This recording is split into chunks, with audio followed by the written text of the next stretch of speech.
Hello friends, இன்றைக்கி எங்கள் ஊரில் ஐயப்பன் கோயில் கும்பாபிஷேகன்றனால வெஜ்ஜிக்கு போயிட்டோம், நான்வெஜ் இருக்காமல். அதுக்காக நாங்கள் பண்ணுறது இன்றைக்கி பன்னீர் பிரியாணி. இதுக்கு பன்னீரை ஸ்லைஸாக கட் பண்ணி கிண்ணத்தில் சேர்த்துட்டு வெறும் மிளகாத்தூள் கொஞ்சம், உப்பு கொஞ்சம் போட்டு மிக்ஸ் பண்ணி வச்சுக்கிறோம். நல்லா மிக்ஸ் பண்ணி வச்சுட்டு பேன் அடுப்பில் வச்சுட்டு கொஞ்சமாக தேவையான அளவுக்கு எண்ணெய் விட்டு நம்ம மிக்ஸ் பண்ணி வச்ச இந்த பன்னீரை போட்டு ரோஸ்ட் பண்ணிக்கலாம். இந்த மாதிரி ஓரளவுக்கு ரோஸ்ட் ஆகணும் பாருங்கள். ஸோ ரொம்ப ரோஸ்ட் ஆனாலும் ரப்பர் மாதிரி ஆகிடும். மீடியமாக இருக்கணும், அப்போ தான் சாஃப்ட்னஸ் இருக்கும். ஸோ ரோஸ்ட் பண்ணி எடுத்து வச்சுட்டு குக்கர் அடுப்பில் வச்சிடலாம். தேவையான அளவு நெய் கொஞ்சம் மெல்ட் ஆகட்டும். தேவையான அளவு கடலை நெய் சேர்த்துருக்கோம் நாங்கள். பட்டை, கிராம்பு, ஏலக்காய் இலை எல்லாம் சேர்த்துட்டு கொஞ்சம் ரோஸ்ட் பண்ணுங்கள். ஸோ தேவையான அளவு கட் பண்ணி வச்ச வெங்காயத்தை சேர்த்துக்கிறோம். வெங்காயம் சேர்த்துட்டு ரோஸ்ட் பண்ணுங்கள். தேவையான அளவு உப்பு சேர்த்துட்டு நல்லா ரோஸ்ட் பண்ணுங்கள். ஸோ வெங்காயம் நல்லா பொன்னிறமாக வதங்கினதுக்கப்புறம் நம்ம கட் பண்ணி வச்ச தக்காளியும் பச்சை மிளகாவும் சேர்த்துக்கலாம்.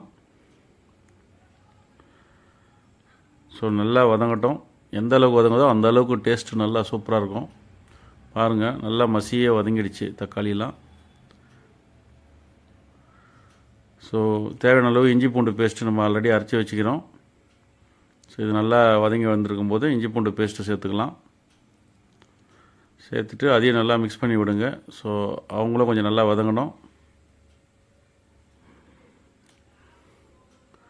ஸோ இஞ்சி பூண்டு பேஸ்ட்டு நல்லா வதங்கி வந்துச்சு. இப்போது தயிர் சேர்த்துக்கிறோம் தேவையான அளவு.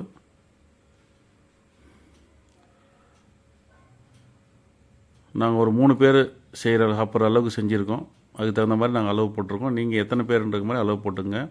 ஸோ தயிர் மிக்ஸ் பண்ணி நல்லா வந்திருக்கு கிரேவியாக. இப்போது கழுவி வச்ச புதினாவை சேர்த்துக்கிறோம். தேவையான வெறும் மிளகாத்தூள், மல்லித்தூள்,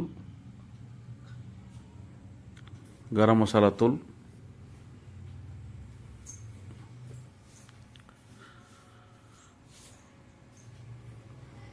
எல்லாம் சேர்த்து மிக்ஸ் பண்ணிவிட்டு தேவையான அளவு தண்ணி கொஞ்சோண்டு அரை எலுமிச்சம்பழத்தில் ஒரு 2 ட்ராப்பு, 1க்கு 2ன்ற மாதிரி தண்ணி வச்சுருக்கோம்.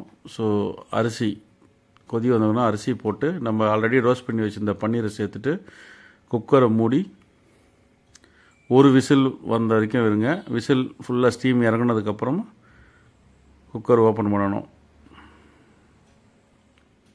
கொதி வந்தோடனே குக்கரை மூடிடுவோம்.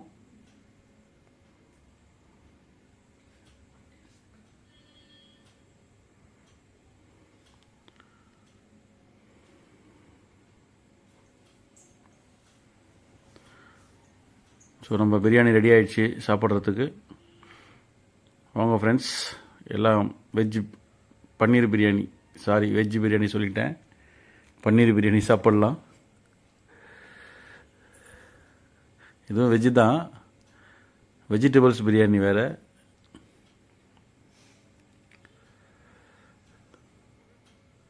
கூட தயிர் பச்சடியில் வெங்காயம், கொத்தமல்லி எல்லாம் கட் பண்ணி பச்சை மிளகாலாம் போட்டு கிரீனி நல்லாயிருக்கு பார்க்கவே. ஸோ நீங்களும் இந்த மாதிரி சண்டேஸில் வெஜ்ஜி சாப்பிட்ணுன்னு ட்ரை பண்ணிங்கன்னா இந்த மாதிரி ட்ரை பண்ணுங்கள். ஏற்கனவே ட்ரை பண்ணிங்கன்னா எப்படி இருந்துச்சுன்னு கமெண்ட் பண்ணுங்கள். நன்றி, வணக்கம் நண்பர்களே.